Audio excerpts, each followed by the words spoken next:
suppose if you want to return something, suppose if I want to return value 2, suppose if I want to return value 2, so you can obviously see value 2 is a u and you are trying to return t, so you would just say either I can return t or either I can return 2. So you can see that's totally fine. So if you have multiple types, you can easily do this. Okay, and also if 2 was just a number, it won't cause any problem. If 2 was something else, then it would cause any problem. Okay, so that's how you can do the generics for multiple types of data, right? So now guys, I hope you understood this. And one more thing, what we were doing is I taught you about watch right now. Okay, I taught you about watch. So suppose you have multiple files. If you are like performing some kind of project, you have multiple types of files, right? Multiple TypeScript files. If you are focusing on one specific file, you would be writing watch on that and you'd be focusing on one file. But if you want to make changes on multiple files and things would be done automatically on all the files, watch would be making watch on only one file.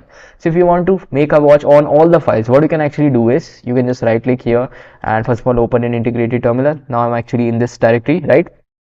I'm just going to say tsc. First of all, I have to initialize the directory here, so I would just say init, and once you write this, you can see ts config is created. That's it, that's what we need. Very important. Later on you will be using it in some cases, although this is not a TypeScript specific course, so I won't be creating projects on TypeScript. And when you are creating projects on TypeScript, in that case you would be needing this a lot. Okay, but yeah, we don't actually need this because generally people don't learn TypeScript for creating projects in TypeScript. They actually learn TypeScript for skills like Next.js or React.js, or they also use in Node.js also, or AngularJS, wherever you want. But yeah, not specifically on TypeScript you are creating projects, so you actually don't need this that much. Okay, TypeScript is just for learning purpose. You will be implementing it somewhere else.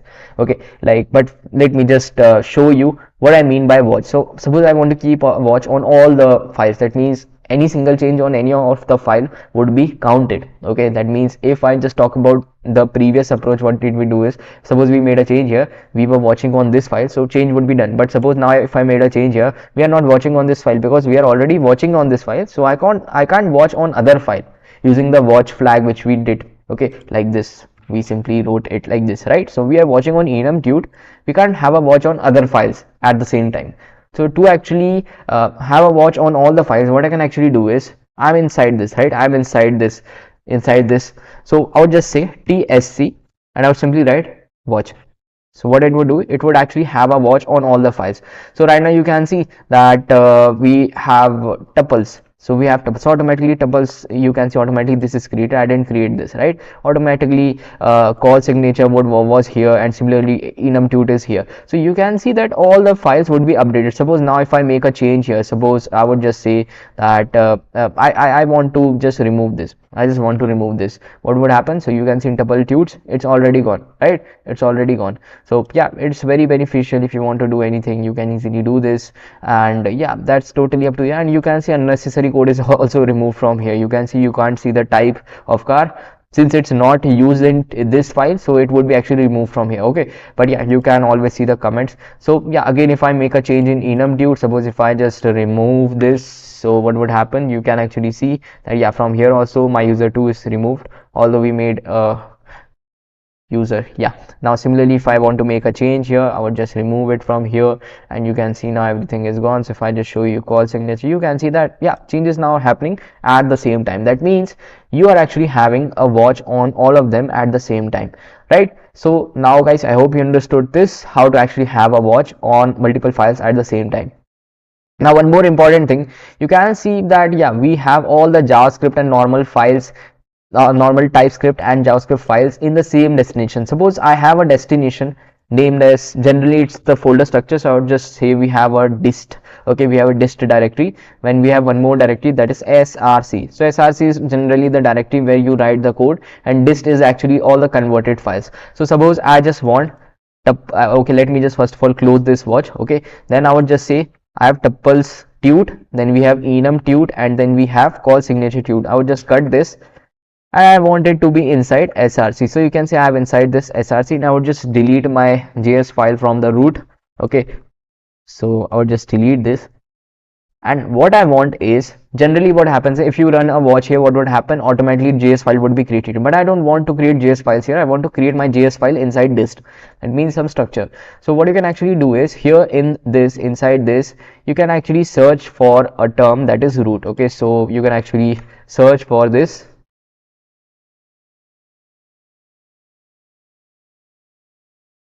by simply typing Control F, and here I would simply write root. So you can actually see we have root dir, and by default it's actually this. Okay, so I would just press Control and forward slash, and here I would simply write wherever you are, that means you are at tut 3. I would just say from here look for the src, that means my root files would be actually my TypeScript files would be actually inside the src, right? And one more thing, here I would just write one more thing, that is out. Okay, so this is the out directory, that means your result would be in which directory. Okay, so you just need to write out, and you can see we have a lot results here actually, but we have to look for, just press down, and you can actually see we have out dir, right? So here I would just first of all uncomment this, that means I have enabled this setting, and here I would just say I have to look for dist directory. That means your JS file would be actually created inside dist directory, and your root that is your root directory is actually your src. That means all your TypeScript files would be here, and your converted files of JS would be actually here. So now what I would say is, again I would just say watch. Again I would just say watch. So now again if I made a watch, you can see that inside dist now the JavaScript files are here, and inside this you can see the TypeScript files here. So it's actually pretty much more organized, and now you know which file is where, and this is very helpful when you are creating some projects in TypeScript. If in future you are creating some projects, then this would be, guys, really helpful, right? So guys, I hope you understood this part.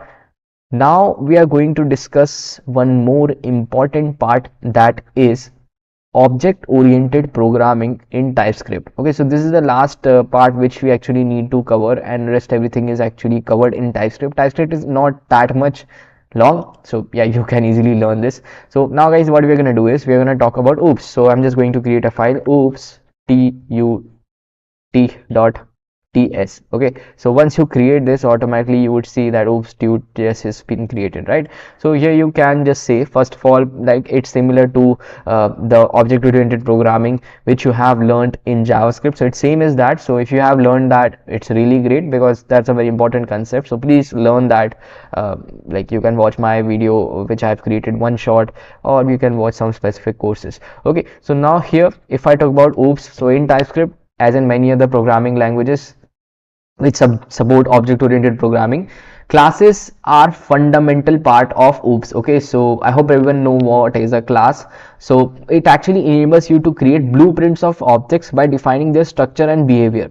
Okay, so let me just give you an example of a class. So like I'm assuming that you have knowledge of oops from your JavaScript, because TypeScript is totally based on JavaScript, so you must have a knowledge, but I would just give an overview assuming that you know what is oops. Okay, so just a quick revision. So I would just say we have a class and we have a person.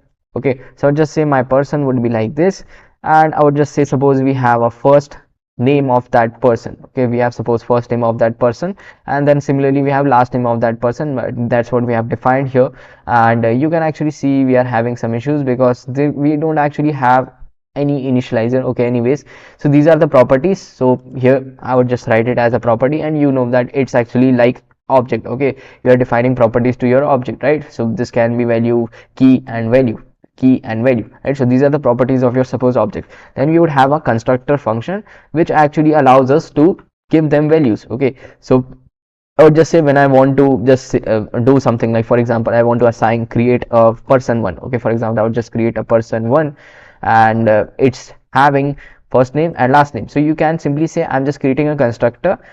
When I'm talking like this, that means I'm calling the constructor. Constructor would simply take values hj and last name is something. Okay, and you can actually give something else. For example, you can simply say we have age also. So we have given age also, and suppose someone provides age also. So age would be type what? Age would be actually of type of number. Okay, so here what we are going to do is we are going to provide age as string. So you can see it's giving me issues. Okay, so yeah, again it actually needs a number, so you have to give it as a number. So I'll just write it like this, right? So now again come back here, and just like the normal this keyword, I'm just going to set it, and what actually it does is it would actually set it here, right? So here you can see the problem assigning, but okay, so the problem here is you have defined it like this. Okay, so just make it small, that's fine. Okay, so now you can see it's totally fine, and now you have actually created a very simple class which actually has these, and you're setting the values very easily, right? So suppose we have one function also inside this. So we have get full name function, suppose, and the return type of this function is string, and you are returning the first name is this and last name is this. Okay, so you are returning this, and I hope everyone knows the basic syntax, because just a normal basic syntax, right? So we have just created this method, and this is actually the method. Let me just write here, this is the method.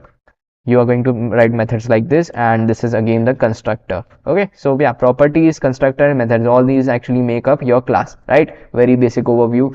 Now suppose if you want to print something, for example, I want to get the full name. So what would actually happen if I want to get the full name? If I go to oopstute, you can see we have here, and suppose I want to run this, or just open it in suppose integrated terminal. Where is it? And here I would just simply write oops node oopstute.js. So you can see adjacent is here, right? So I actually got the full name. Similarly, you can do anything else you want, right? So that's how it actually works, and you have simply created a class. So what are properties? So inside the class we have two properties, first name and last name, and actually we have the age also. So they actually define the attributes of the class. So you can see that when you are talking about TypeScript, it's like this, and when you are talking about here, you can see normally it's created here, and automatically you don't need to define generally things here. When you write it in constructor, automatically your properties are created according to the constructor. Okay, so you don't need to write properties here. If you don't write properties, then that's totally fine, but yeah, you have to define the types also. So it's always great to define properties like this, right? So that's what I've done. So then the second thing is the constructor. So the constructor is a special method used for initializing objects when they are created. So you can see it's a initializing method for creating objects, and it assigns values to the first name, last name, and age properties when a new person object is created, right? That's what I've done. So I've just created a new object, and it would give the properties like this using the constructor, right? Then we have the third thing, that is the method. So we have created a method or function that is get full name. Okay, so it's a method within the person class that returns the full name by combining the first name and the last name, right? So then we have the next thing, that is instantiating the class. So person one is again the instance of the class. So someone asked, what is this? This is the instance of a class. That means you are using this blueprint to create your own object. Okay, that's what we call instance. So it is an instance or object created from the person class using the new keyword. Okay, then the constructor is called the person one, and the constructor is called, and person one is actually created. Then we have accessing properties. So you can see we are actually accessing the properties or methods, whatever you call it, right? So you are actually accessing them, right? That's how you can actually use classes, create classes. So in TypeScript, as in many other object-oriented programming languages, we have other tools also. So right now we have learned about classes.